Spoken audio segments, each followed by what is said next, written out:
రోడ్ల మీద వీళ్ళు ఖర్చు చేస్తుంది ఏంటంటే 2% లోపం. అసలు ఎక్కడైనా డెవలప్మెంట్ అంటే ఫస్ట్ రోడ్లను చూస్తారు.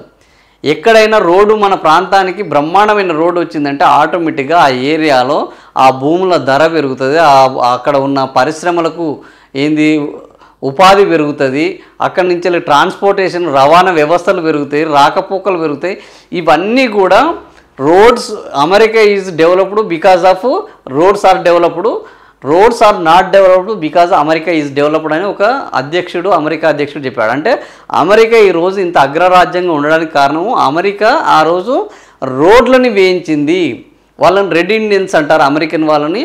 మొట్టమొదటి రెడ్ ఇండియన్స్గా వచ్చి వాళ్ళు ఫస్ట్ చేసింది ఏంటంటే మన దేశము అభివృద్ధి చెందాలంటే అద్భుతమైన రోడ్లు ఉండాలని ప్రతి చోట రోడ్లని బ్రహ్మాండంగా డెవలప్ చేసుకున్నారు.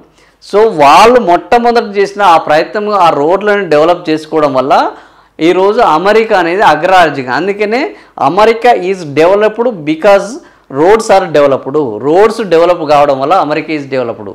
So roads are not developed because America is developed. So రోడ్లు అమెరికా డెవలప్ అయిందని రోడ్లు డెవలప్ కాలేదు, రోడ్లు డెవలప్ అయినాయని అమెరికా. అంటే ఒక దేశం యొక్క అభివృద్ధి ఆ దేశంలోని రహదారుల నిర్మాణం మీద ఆధారపడి ఉంటుంది. వాజ్పేయి ఉన్నప్పుడు కూడా చతుర్భుజి అని ఈ దేశంలో మొత్తం రహదారుల వ్యవస్థను మార్చడం జరిగింది.